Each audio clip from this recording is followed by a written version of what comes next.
Okay, today we are going to begin Unit 4, which is on vectors. The good news is we're not really learning anything new. The bad news is we're taking all the hard stuff from Unit 1 and applying it to the hard stuff we learned in 2 and 3.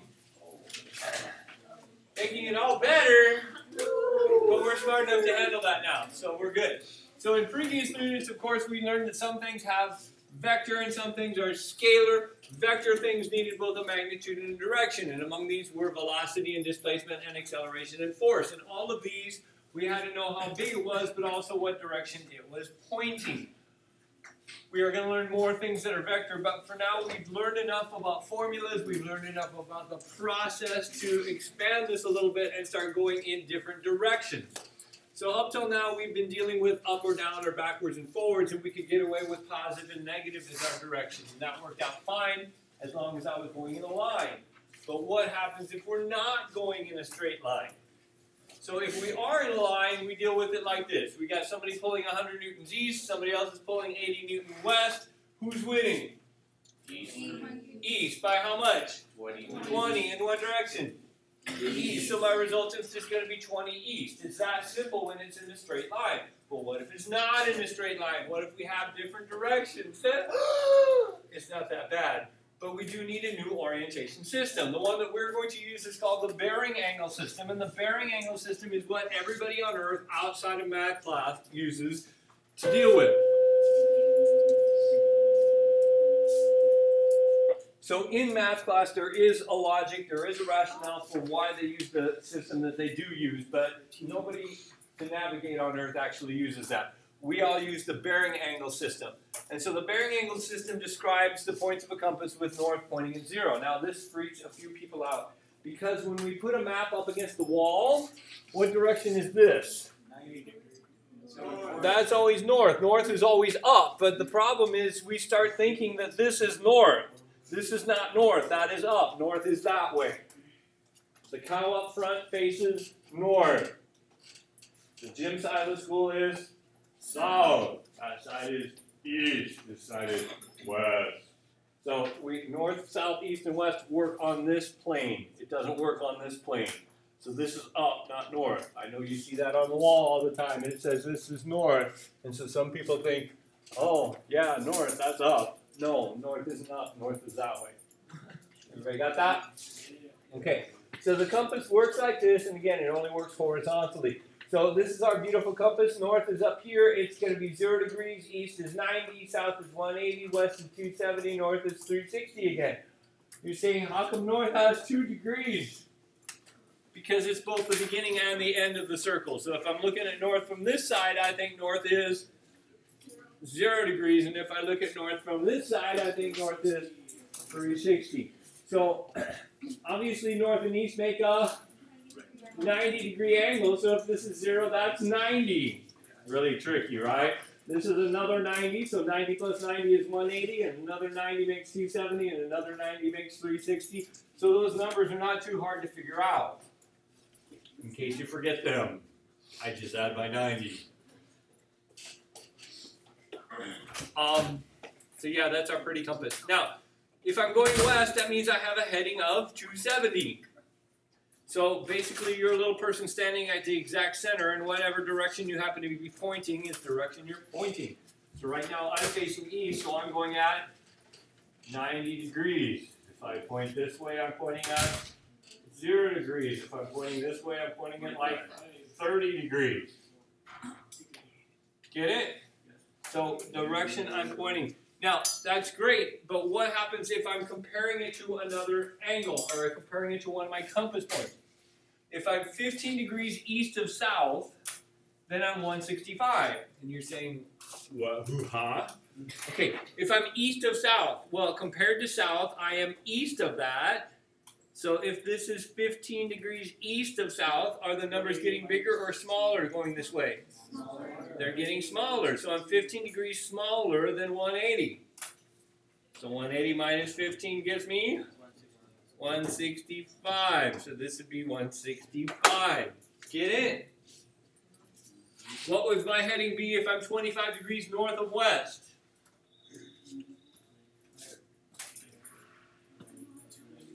295. Very good, 295. West is straight west is 270. If I'm north of that, the numbers are getting bigger. So I'm 25 bigger than 270. 270 plus 20 is 295. Well, what happens if I'm 20 degrees south of west? Now I have to subtract because the numbers south of west are getting smaller. So if I'm 25 smaller than 270, I'm at 245. What if I'm 25 degrees west of north? 335. Compared to north, well, north has two numbers. Which number do I want? 360. If I'm on the west side of north, north is 360. I can't get bigger than 360 or I'm over on the other side. So I have to be smaller than 360. So 360 minus 25 is 335. Is there anybody who's not understanding what we're talking about here? Because this is pretty critical for understanding everything else. Anybody? Anybody? Okay then, we're moving on. If I'm going to walk 47 meters south and then I'm going to walk 62 meters west, I want to know what my displacement is. Well, to do this, you've got this nice big open space there, and you can start drawing a picture. First I'm going south, and then when I stop going south, I'm going to go west. So I have two pretty drawings there. Now my resultant is going to be southwest. Now this sounds real logical, but some of you are going to mess up on this. Again, if my two arrows are pointing south and west, then my resultant arrow needs to be pointing the combination of these two words. If I stick these two words together properly, I'll get that. And that should be the direction it's pointing. It sounds really obvious, but some people still mess up on this. Anyway, if I'm going southwest, this is south, this is west. Anything between south and west, that's a whole 90 degrees of coverage. I need something more specific than just saying southwest. That gives me too many degrees. So I want to be precise and use an actual number in between that range of numbers. So the resultant, bearing angle, that goes in one of your blanks. The resultant is one vector that could replace the other. So you could go south and then west, or I could go the southwest route and we would end up at the same spot. That's what the resultant is saying. You take the long way, I take the short way, we end up in the same spot. I could replace those two with this one. So, again, since we're looking for the displacement here, displacement's a vector term, so we have two different things we're looking for. We're looking for how big it is, the magnitude, and what direction it's pointing, which is the bearing. So we're going to have two different parts to our answer. Two different math parts. It's not too bad. So if we're looking at the math, obviously we have this nice right triangle here, and I have numbers that go on each side. I put 47 on the south one because it said 47 south. And I put 62 on the west because it says 62 west. So if I have these two numbers, and clearly south and west are 90 degrees apart, so I'm looking for the hypotenuse. How do I calculate that resultant? Yeah. How do I do it? You do something. No, you can just do Pythagorean. Exactly. If I know two sides and I'm looking for the third side, I'm going to use Pythagorean's theorem. So if I'm going to Pythagorize here, I'm going to have 47 squared plus 62 squared equals r squared.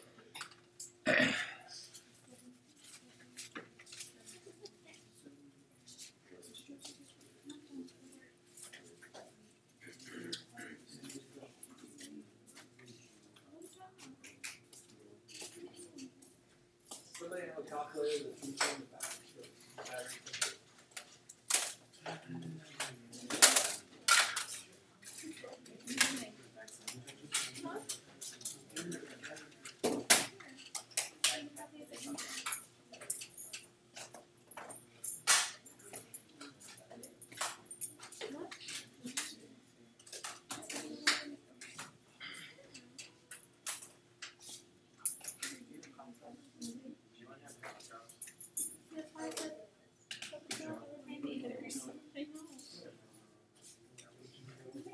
What did you get? I got 77.8010287. Yeah. But again, this had 2 sig figs and that had 2 sig figs, so I should round this to 78. Okay, so that's the magnitude half. That's how many steps I need to take.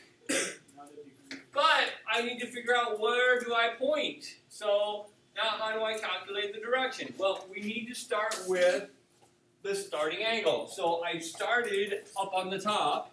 And first I walked south and then I walked west. So I started up here, which means I want to know this angle. Well, compared to this angle, this side is opposite and this side is adjacent. So if I know opposite and adjacent, I'm pretty much stuck with tangent.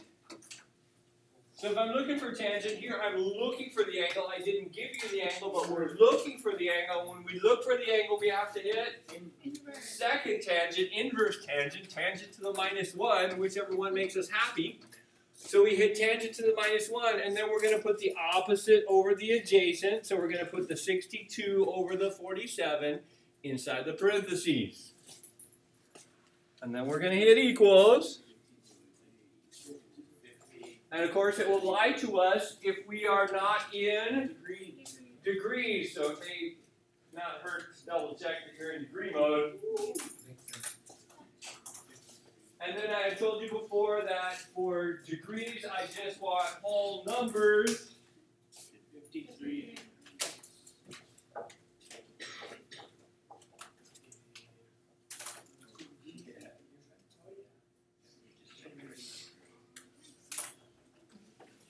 So yes, if you did that correctly, you got 53 degrees. Now, that is not my answer though.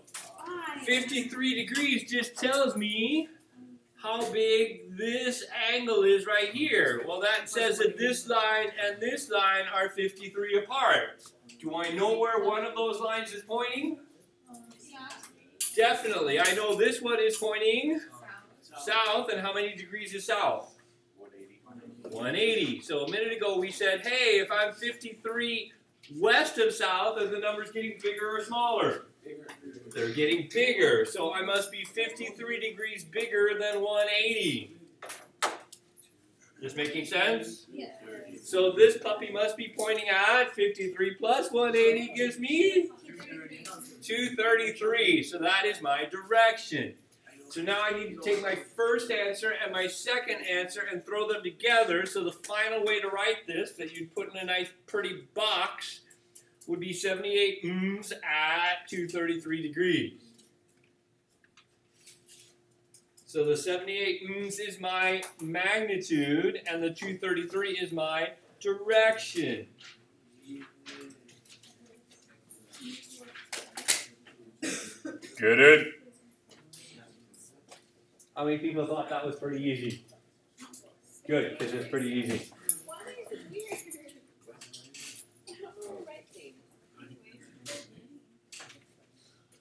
A plane is flying at 24.5 meters per second straight north with an east wind of 12.9 meters per second affecting it. What is the resultant velocity of the plane? When you are flying through the air, you have to understand that it's different than when you're driving on the ground. If you're driving on the ground doesn't move much. But when you're driving through the air is constantly moving. We call that wind. And so if you're in this air mass that is moving this way, and you're trying to go this way, and your air mass is moving you off to the side. And so if you're a pilot, you have to worry about how big is the wind speed and what direction is the wind speed going. It's going to affect you and your flight. So here we've got a plane going north, and it's affected by a east wind, which pushes us west. Now that freaked a couple of you out. You're like, wait a minute, it was an east wind, man. Wind is different. We always name winds where they come from, not where they're pushing toward. So lately we've been getting a north wind, which has come from the north and is blowing everything south, and it's bringing us all that pollen we're not used to, and all of you with allergies are getting sick, and it's great fun. Typically in Laredo we get winds from the southeast, which means all the trees in Laredo kind of bend northwest. If you've never noticed this before, drive around town and actually look, all the leaves kind of curl northwest because our winds are predominantly from the southeast. And so it blows toward the northwest enough that it actually affects the wind, or the tree. Now, this is what's really happening. Your plane is really pointing straight north, but the wind is blowing toward the west, and so it's going, ah! Even though your plane is pointing this way, it's traveling like that. That's what's really happening. But we don't like this because right here, we have a problem. The arrows are not like the arrows were last problem. In the last problem, I went south, I stopped, then I went west, and I went like that. But here, they're happening at the same time. When they happen at the same time, we call that concurrently. So when they're happening concurrently, we tend to draw them like this, which is in reality, we draw them tail to tail. But tail to tail is going to get me in trouble when I'm doing my direction. Because I'm going to want to make this into a triangle. And if I make this into a triangle, I don't know which way to point it. Do I point it this way? Do I point it this way? Neither one would be right, because if I take this word and I take this word and I put them together, it says I should point it that way. And so my direction is way off when I draw them tail to tail like this. So what happens is we want to line the vectors up, even though they may not be doing this in reality at the moment, we want to line them up head to tail. When we draw an arrow, the pointy part is the head, and the non-pointy part is the tail. So where one head ends, the other tail begins, and that's what we're going to do. Here, they're a little tail to tail. That's bad, so we don't like that. So we'll get rid of those, and we will redraw this. And this time, we're going to draw it where the first arrow ends, the second arrow begins. That way, my R starts at my start and stops at my stop, and it becomes those two words put together. Again, if you make sure that you draw your triangles so that the words north and west make northwest, and not north and west make northeast, as long as it makes sense like that, then you're drawing it in the right direction, you'll get your direction right. Now, what would have happened if somebody would have drawn it west first and then north? Would it have mattered? Still gets us to the same spot. So it doesn't matter which way we draw it. All that matters is that we head to tail it, not tail to tail it. So once we've got that down, we got it made. So our resultant, again, is going to start at the start and stop at the stop. And we're going to be great there.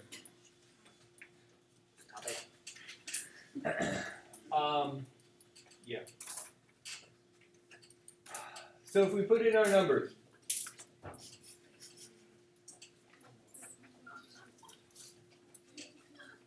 once I have the two numbers in, what do I want to do to finally get the other side? The R.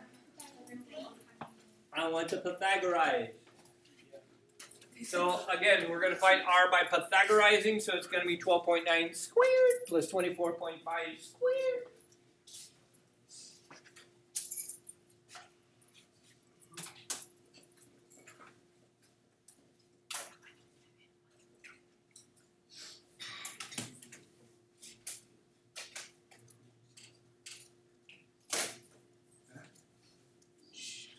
Yes, sir.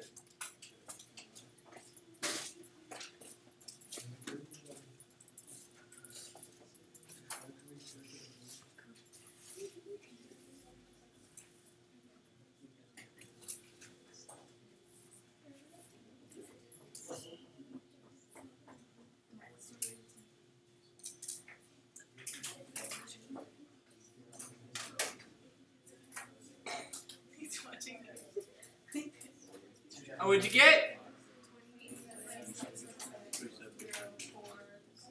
I got 27.7 after I rounded correctly.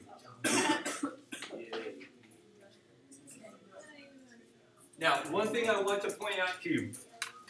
What I put over here was meters per second and meters per second, and I got a meters per second. I will never put like a Newton here and a meter per second there and get a meter over there. You always have to have the same unit when you're sticking it on a triangle. So don't try and stick two things on that don't match each other. That will just make a mess. Okay, now we still need to find the angle. And again, which angle am I looking for here? Starting. The starting angle, which in this case is? Which angle is the starting angle? Yeah, all you got to do is trace your arrows backwards, and where they all came from was that one. So that's my starting angle.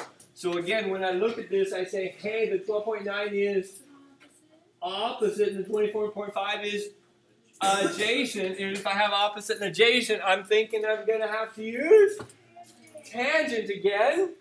So again, since I'm looking for the angle, I'm going to hit second tangent. And I'm going to put the opposite over the adjacent inside the parentheses. So the 12 goes over the 24.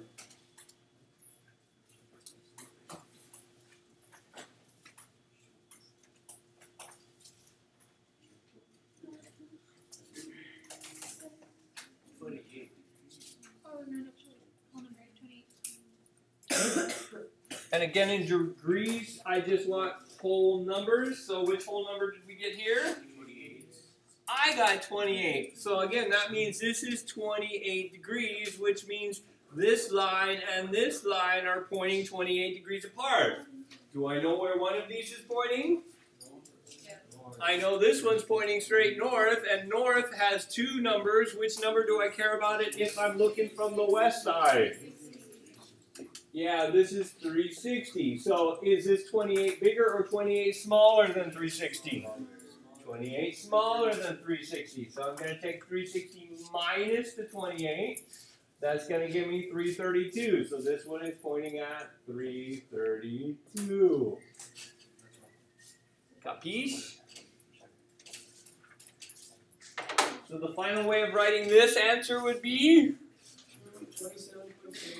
27.7 meters per second at 332 degrees. How many people think this is cake? So far. Because it is. That's as hard as it's going to get today, man. Well, maybe a little harder, but not much. So, I'm starting you off again. What's going to happen here is today's going to be easy, and tomorrow's going to be easy, and Wednesday's going to be easy. And if you're paying attention all 3 days and doing the homework all 3 days, when we get to Thursday, you're going to say, oh, this is easy. It's a little long, but it's easy because I mastered all the steps. But again, those of you who are procrastinators, and you say, oh, I'll do it later, I'll do it later. And then Thursday comes, and you're going to be like, ah! I don't want that. Okay? All right, for homework, you want to do problems A, of course, but these are your tips. If you're not head to tailing all your drawings, your direction is going to be off. Your magnitude half will be perfect, your direction will be way off. I don't want that. Number 2, round all your magnitudes to correct sig figs, but round your angles to the nearest whole degree, and then put those into a bearing angle. And that will make me very happy. Okay, that's indifferent. But anyway, pretty close.